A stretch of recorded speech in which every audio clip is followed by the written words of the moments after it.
Quelqu'un a demandé un jour à Albert Einstein ce que cela faisait d'être l'homme le plus intelligent du monde. Sa réponse: je ne le saurais pas, demandez à Nikola Tesla.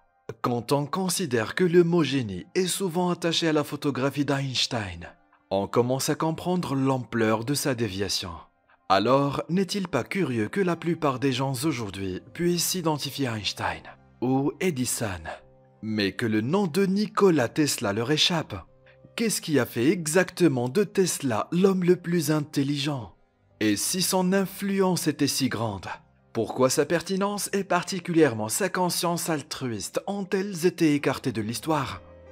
Tesla n'était pas seulement un inventeur intelligent et prolifique, il était l'un des humanitaires les plus dévoués et les plus persévérants de tous les temps.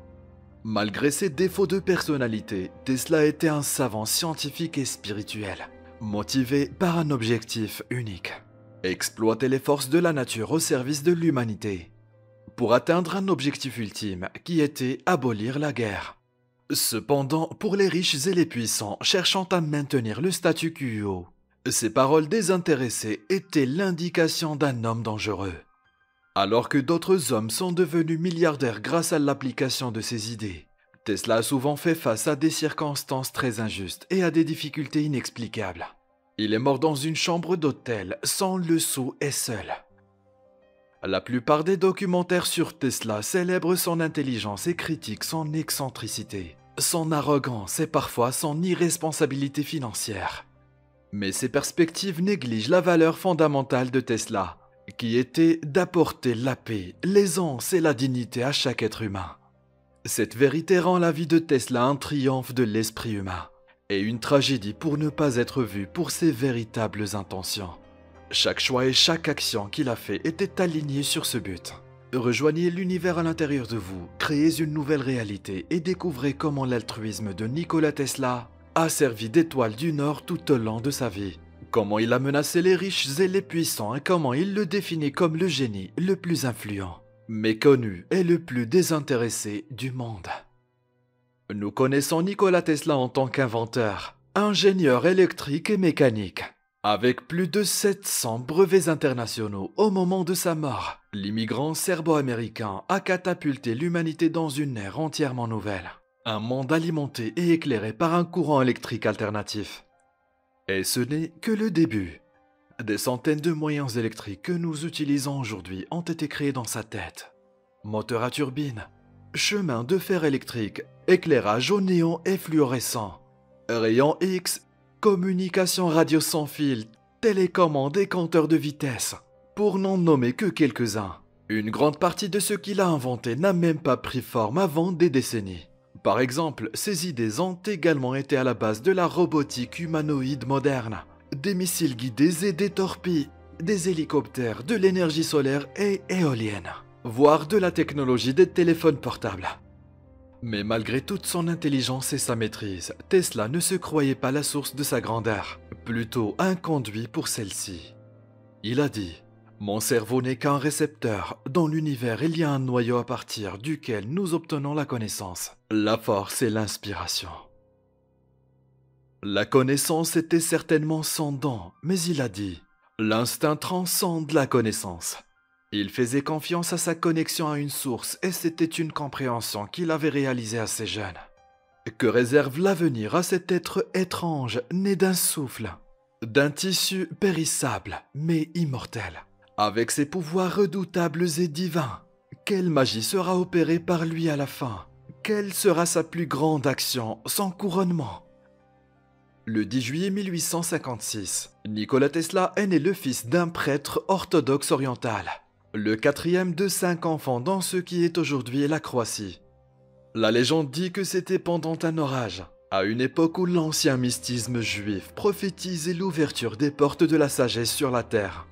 Enfant, il était différent et disait qu'il préférait les livres, lisant souvent jusqu'à l'aube. Le jeune Nicolas passait des heures seul, ce qui, selon lui, était la source de sa véritable créativité.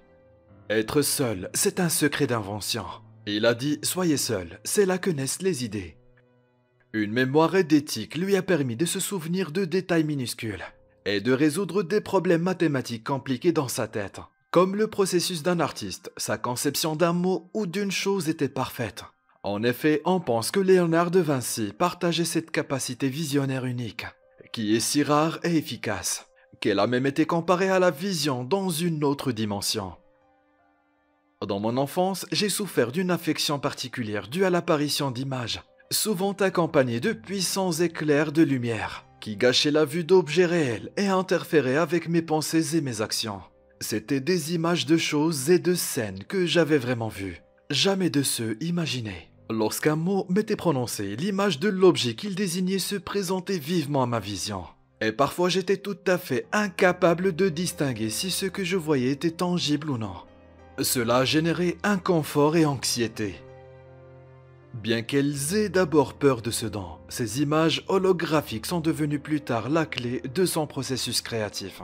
Même la technologie la plus compliquée était bien clarifiée dans sa tête ou dans sa vision, avant même qu'il n'applique des ressources pour la créer sous forme physique.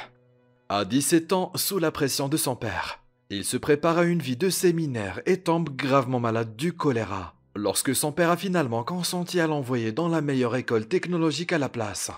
A déclaré Tesla plus tard, un poids lourd s'est élevé de son esprit. De ses proches appels avec la mort, il a également dit plus tard: « Je suis convaincu que ma préservation n'était pas tout à fait accidentelle, mais était en effet l'œuvre du pouvoir divin. » Sa vocation a remplacé sa fragilité et l'a même aidé à traverser ces temps sombres. Tesla était capable de voir comment la vie moderne, avec sa distraction et son mode de survie, empêchait les gens de comprendre qui ils étaient vraiment. Sa douleur s'était transformée en force, lui permettant de comprendre le pouvoir qui l'habitait. Dès l'enfance, j'ai été contraint de concentrer mon attention sur moi-même. Cela m'a causé beaucoup de souffrance, mais à mon avis actuel, c'était une bénédiction aiguisée, car cela m'a appris à apprécier la valeur inestimable de l'introspection dans la préservation de la vie, ainsi comme un moyen d'accomplissement. La pression de l'occupation et le flux incessant d'impressions qui se déversent dans notre conscience par toutes les portes de la connaissance rendent l'existence moderne dangereuse à bien des égards. La plupart des gens sont tellement absorbés par la contemplation du monde extérieur qu'ils sont entièrement inconscients de ce qui se passe en eux-mêmes. La mort prématurée de millions de personnes est principalement attribuable à cette cause. À l'université de Graz en Autriche, Tesla a travaillé avec une détermination farouche pour suivre le flot de maîtrise créative dans son imagination jour et nuit. Il s'est acclimaté à un cycle de sommeil unique qui lui a permis de travailler 20 heures par jour et de dormir un total de 4 heures tout au long de la journée. Connu sous le nom de sommeil polyphasique, Tesla, entre autres, a prospéré en ayant tellement de temps supplémentaire pour l'application consciente de ses idées. Des lettres adressées à son père par les professeurs de son école l'avertissaient que s'il n'était pas renvoyé de l'école, il mourrait de surmenage. Au contraire, la vie de Tesla a modelé ce qui se passe lorsque nous suivons notre passion. Elle a alimenté l'énergie vitale. Je suis crédité d'être l'un des travailleurs les plus acharnés et peut-être que je le suis, si la pensée est l'équivalent du travail, car j'y ai consacré presque toutes mes heures de veille. Mais si le travail est interprété comme une performance définie dans un temps selon notre règle rigide, alors je peux être le pire des oisifs. Chaque effort sous la contrainte exige un sacrifice d'énergie vitale. Je n'ai jamais payé un tel prix. Au contraire, j'ai prospéré sur mes pensées, se sentant limité dans les études qui le distrayaient de son véritable parcours. Tesla prédit sa haute estime pour l'école et l'appelant un enseignement scolaire pédant et étroit qui faisait d'un étudiant en herbe un esclave de galère. Tesla a abandonné l'école pour se concentrer sur l'invention d'un modèle amélioré de distribution d'électricité. Après 2 ans de réflexion et d'expérimentation, il a imaginé le modèle électrique à courant alternatif. Désireux de le développer, il a décidé de l'apporter à son héros, Thomas Edison, dans l'espoir qu'il serait encadré. Et il a émigré aux États-Unis à l'âge de 28 ans, arrivant avec seulement 400, une poche de poèmes et une lettre de recommandation. Le développement du modèle à courant continu d'Edison était en cours aux États-Unis. Cependant, lorsque Tesla a décroché un emploi pour la compagnie d'électricité Edison, sa brillante innovation a été ignorée. Au lieu de cela, Tesla a été engagé pour améliorer les générateurs d'Edison. 6 mois plus tard, les objectifs ont été atteints, mais un commentaire dédaigneux d'Edison lui-même concernant le salaire a causé une grande insulte et dégoûté à Tesla. Il a démissionné. Mais Tesla a rapidement appris les difficultés des immigrants aux États-Unis, car il a passé une année entière à creuser des fossés pour les câbles d'essai Edison. Il a déclaré « Mes études supérieures dans diverses branches de la science, de la mécanique et de la littérature m'ont semblé être une parodie. » Son premier accord commercial avec ses propres brevets l'a laissé escroquer par des hommes malhonnêtes. Mais Tesla n'était pas un homme à être brisé par des conditions cruelles. L'homme scientifique ne vise pas un résultat immédiat. Il ne s'attend pas à ce que ses idées avancées soient facilement reprises.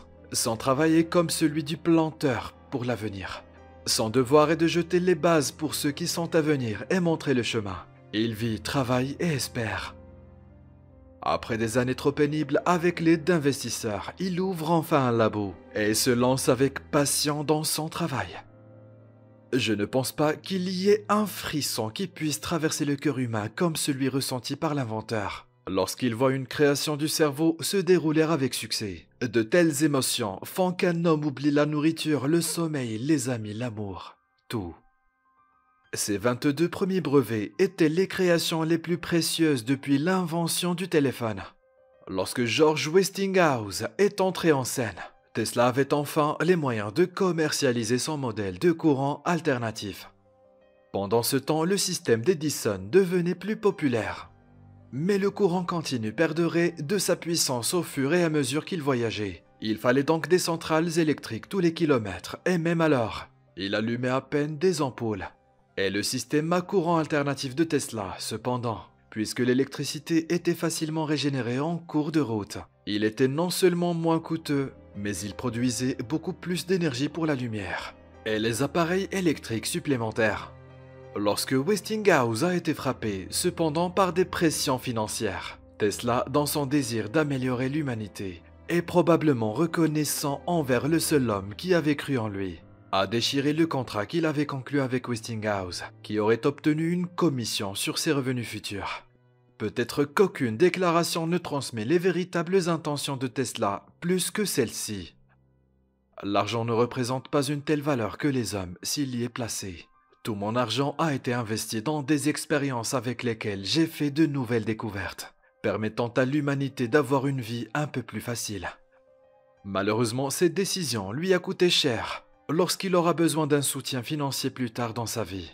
Bien qu'il ait été critiqué comme étant irresponsable, imprudent et impulsif pour cette décision, la vérité sur Tesla ne pourrait pas être plus claire. Servir l'humanité l'emportait sur la fortune et la gloire. Tesla avait une foi éternelle et il a vu la perfection absolue d'une main divine dans chaque cause et effet. Un seul rayon de lumière d'une étoile lointaine tombant sur l'œil d'un tyran dans les temps passés peut avoir changé le cours de sa vie, peut avoir changé le destin des nations, peut avoir transformé la surface du globe, si complexe. Si les processus de la nature sont d'une complexité inconcevable, les forces sont en parfait équilibre, et par conséquent l'énergie d'une seule pensée peut déterminer le mouvement d'un univers. Pendant ce temps, alors que Tesla et Edison cherchaient chacun une influence pour commercialiser sa méthode de conductivité électrique, l'ancien héros de Tesla cherchait non seulement à gagner la faveur du public, mais aussi à détruire Tesla dans le processus.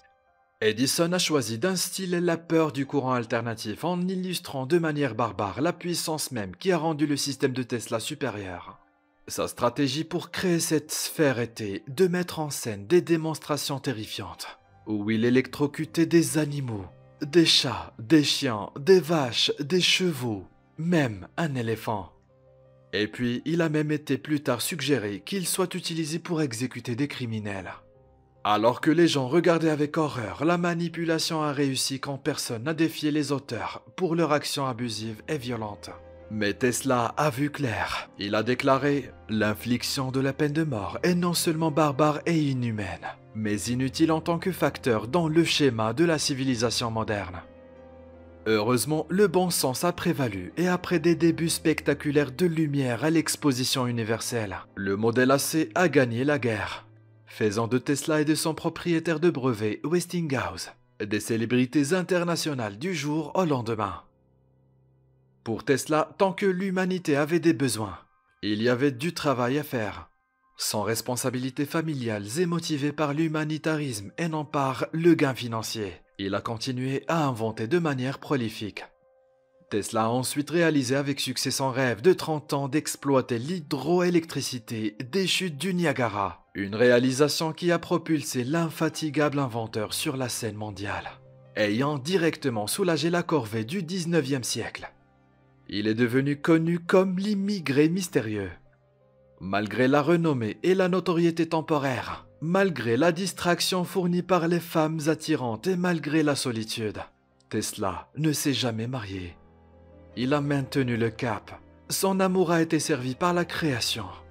Au cours des décennies suivantes, la vie de Tesla a été pleine de succès extraordinaires et uniques. Alors qu'il expérimentait l'électricité à haute fréquence, cherchant à se libérer des ampoules d'Edison. Avec raison, il a joué avec l'éclairage. Comprenant que la lumière est de l'électricité vibrant à ultra haute fréquence, il a construit une bobine Tesla qui permettait une haute fréquence en haute tension et a organisé un grand spectacle pour les visiteurs de son laboratoire. Peu de temps après, il crée des néons, de la fluorescence et des rayons X, ce qui lui vaut le titre de maître de la lumière. Mais ses découvertes pâlissent en 1890, lorsqu'il allume une lampe sans fil, ayant transmis de l'énergie dans l'air. Ce fut le début de l'obsession de Tesla, la transmission sans fil de l'énergie, non pas pour sa propre gloire, mais parce que, selon lui, c'était le moyen le plus souhaitable d'établir la paix universelle. Cela pourrait signifier la fin de la guerre. Avec ses bobines Tesla nouvellement créées, il transmettait et recevait bientôt de puissants signaux radio réglés pour résonner à la même fréquence. Il a réussi à faire breveter la technologie.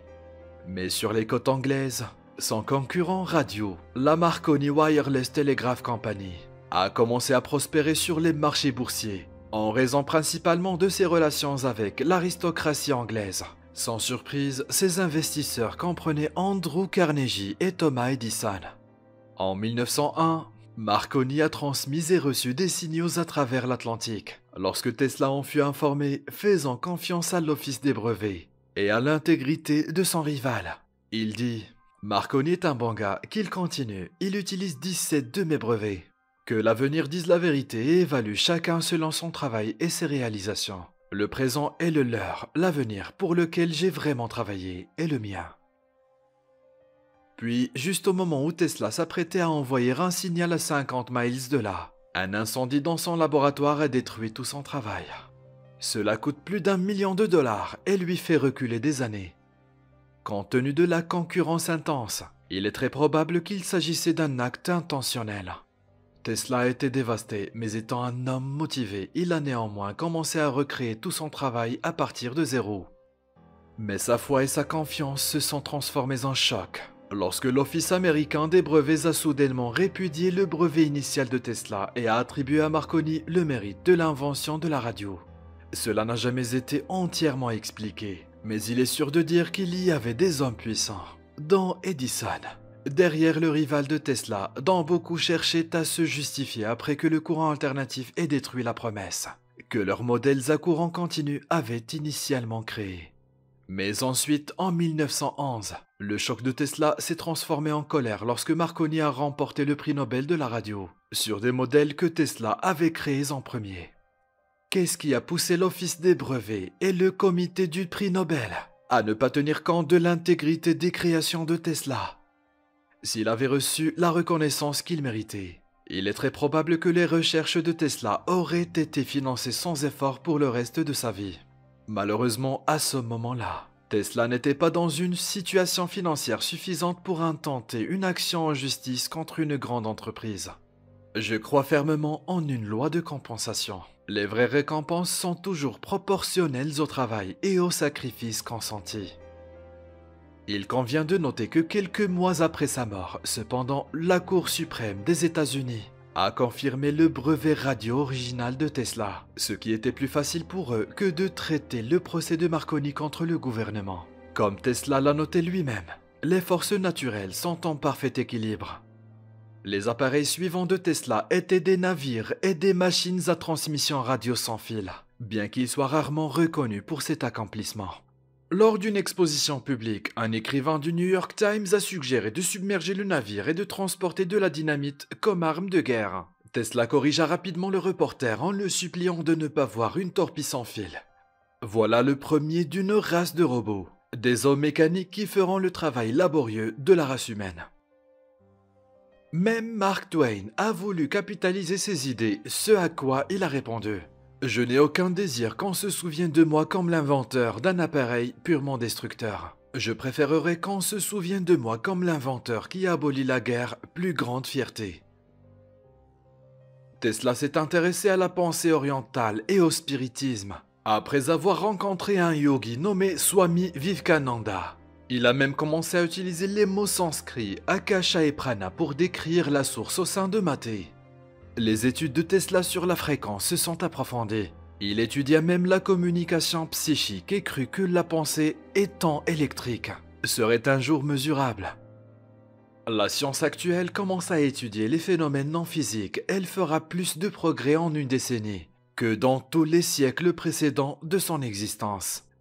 Si vous voulez découvrir les secrets de l'univers, pensez en termes d'énergie, de fréquence et de vibration. L'univers est une symphonie de vibrations et d'ondes. Nous devons profiter de son énergie. La transmission radio étant développée avec succès, Tesla a recommencé à se concentrer sur l'exploitation et la transmission de l'énergie sans fil. Mais étant donné l'importance de la recherche, il avait besoin d'altitude, d'intimité et de secret. Il a déménagé à Colorado Springs et pendant 9 mois a mené des expériences secrètes qui ont exploré la transmission électromagnétique à différentes distances de la Terre, de l'ionosphère à une distance rapprochée. Ces recherches montrent des révélations spectaculaires et il semblerait qu'il ait appris ce qu'il cherchait. Plus important encore, des témoins ont vu des ampoules dans le sol s'allumer sans fil, miles de leur source. L'une des découvertes les plus importantes qu'il a faites pendant qu'il était là-bas dans le Colorado était le pôle ou battement de cœur de la Terre. Encore une fois, la découverte de la résonance de Schumann a été attribuée à une autre personne 50 ans plus tard. Mais Tesla a été le premier à voir qu'il existe une fréquence naturelle, pulsant dans la Terre à l'intérieur de laquelle résonnent tous les systèmes biologiques, y compris notre cerveau et la Terre elle-même.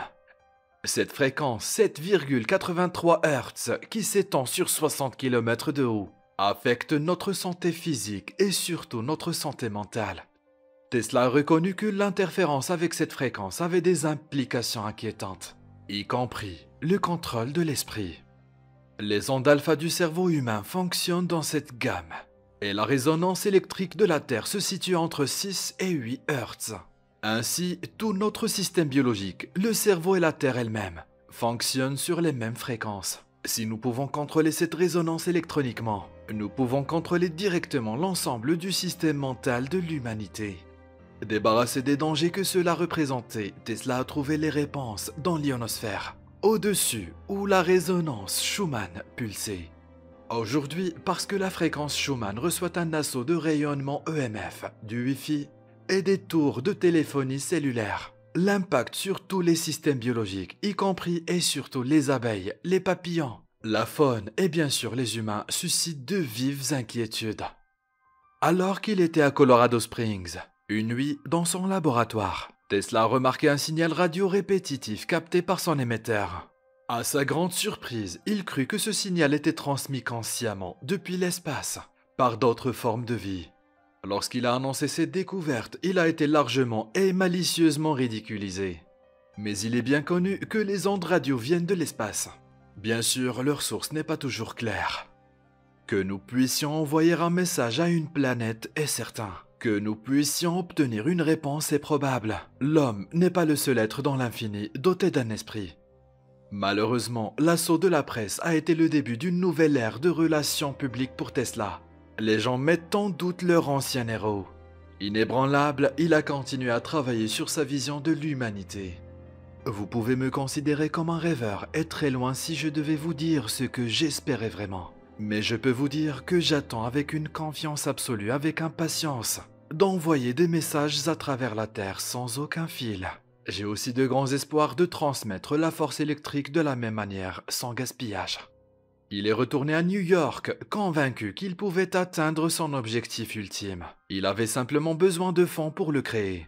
Le projet le plus important de la carrière de Tesla a peut-être été ses derniers efforts pour exploiter et transmettre l'énergie sans fil des tours Wardenclyffe, à Long Island, New York.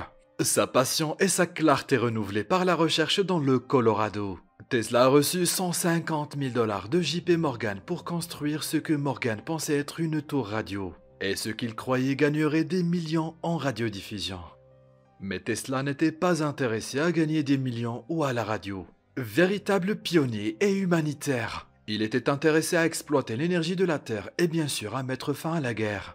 Il a ainsi gardé secrètes ses véritables intentions. Tesla avait dit que lorsque sa transmission sans fil réussirait, il y aurait une aurore boréale autour de la planète.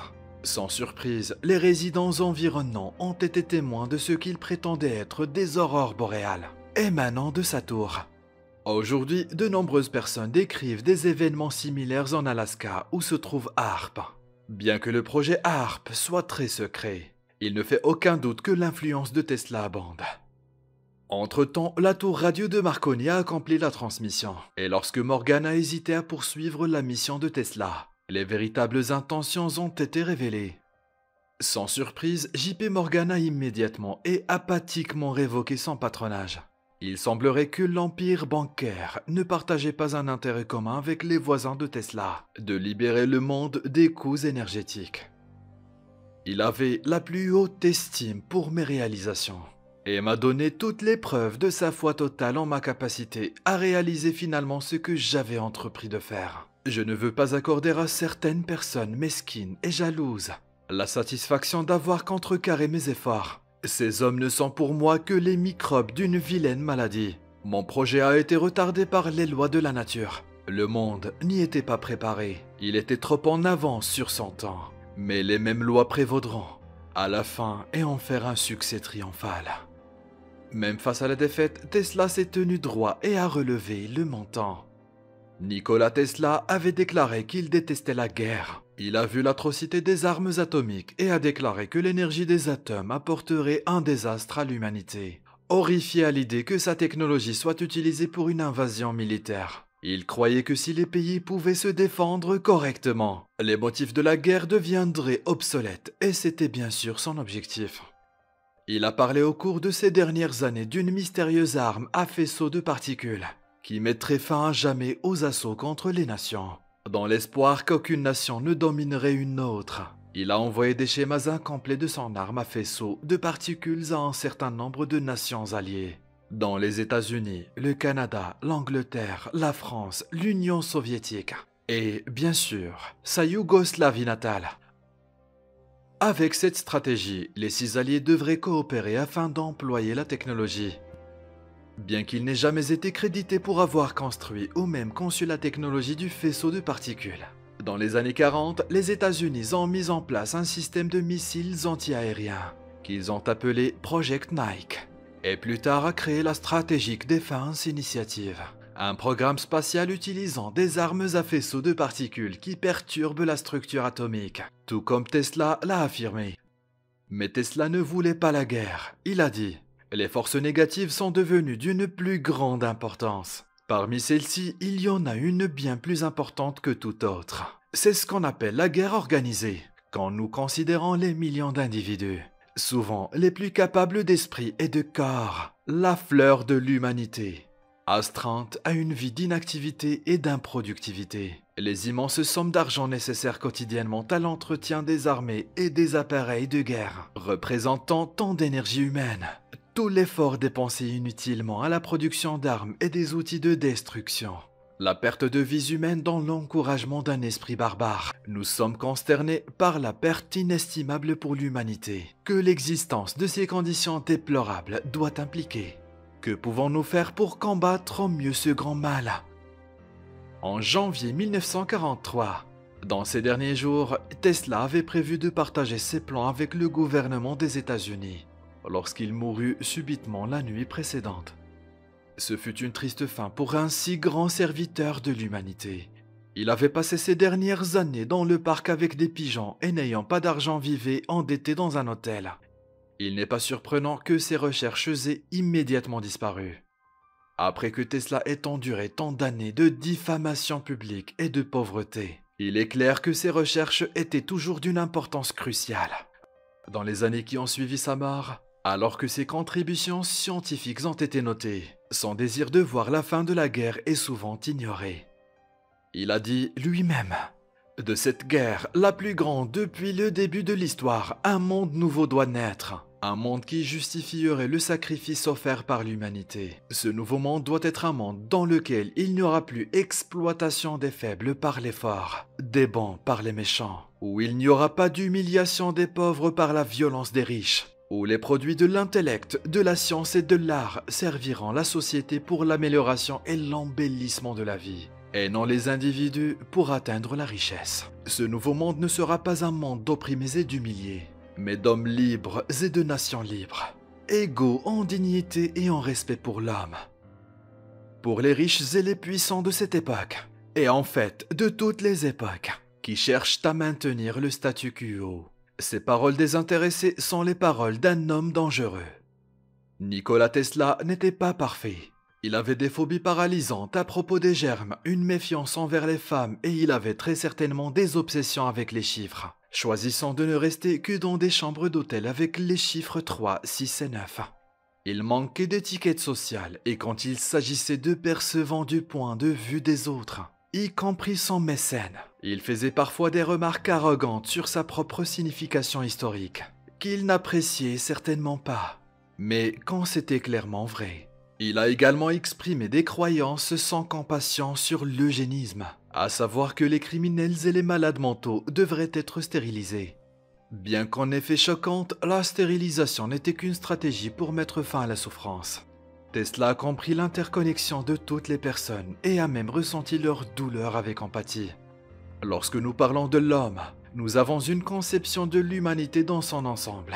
Et avant d'appliquer des méthodes scientifiques à l'investigation de son mouvement, nous devons accepter cela comme un fait physique. Mais peut-on douter aujourd'hui que tous les millions des individus et tous les innombrables types et caractères constituent une entité, une unité? Bien que libres de penser et d'agir, nous sommes liés, comme les étoiles au firmament, par des liens inséparables. Ces liens ne se voient pas, mais nous les sentons. Je me suis coupé au doigt et ça me fait mal. Ce doigt fait partie de moi, je vois un ami blessé et ça me fait mal aussi. Mon ami et moi nous faisons qu'un, et maintenant je vois abattu un ennemi. Un masse de matière qui, de toutes les masses de matière de l'univers, m'importe le moins et qui m'attriste encore. Cela ne prouve-t-il pas que chacun de nous n'est qu'une partie d'un tout? De toute évidence, Nikola Tesla a vu l'interconnexion et l'interdépendance de toute l'humanité. En gardant cela à l'esprit, il est plus facile de comprendre ces stratégies, bien que controversées, comme moyen de mettre fin à la souffrance. Il est curieux que nous sachions si peu de choses sur l'homme qui a tant contribué à la science et à la technologie. Mais c'est encore plus mystérieux quand on découvre l'ampleur de l'esprit et du cœur d'où il vient. Nikola Tesla était un visionnaire dont le but principal était d'exploiter les forces de la nature au service de l'humanité. Alors que de nombreuses personnes ont énormément profité de ses contributions, sa vie a néanmoins été semée d'embûches à chaque tournant. Tesla a reconnu que de toutes les résistances, celle qui retarde le plus le mouvement humain est l'ignorance. Ce que Bouddha a appelé le plus grand mal au monde. Il a également reconnu que, il est paradoxal mais vrai de dire que plus nous en savons, plus nous devenons ignorants au sens absolu. Car ce n'est que par l'illumination que nous devenons conscients de nos limites. Enfin, reflétant ses propres réalisations et échecs, Nikola Tesla a déclaré: « Tout ce qui était grand dans le passé a été ridiculisé, condamné, combattu, supprimé, pour émerger d'autant plus puissamment, d'autant plus triomphalement de la lutte. » Tesla était un homme qui voulait servir l'humanité en lui rendant la vie plus facile et certainement moins chère. Et dans ce processus, il a défié les puissantes structures économiques. À quoi ressembleraient nos vies si Tesla n'avait pas été contrecarré dans son plan? Avait-il réussi avec ses recherches et ses expérimentations à créer de l'énergie sans fil gratuite? Est-ce que tout le monde partout aurait une vie plus facile et plus économique? Et surtout, y aurait-il encore besoin de la guerre? Tesla reconnut que le monde n'était pas prêt pour ses idées. Mais il n'a jamais cessé d'espérer qu'un jeune homme pourrait un jour nous aider tous. Un jeune homme dangereux, qui a néanmoins affirmé: il y a quelque chose en moi qui pourrait être une illusion, comme c'est le cas pour les jeunes gens ravis, mais si j'avais la chance de réaliser certains de mes idéaux, ce serait au nom de l'humanité entière. Si ces espoirs se réalisaient, la pensée la plus excitante serait que ce soit l'acte d'un Serbe.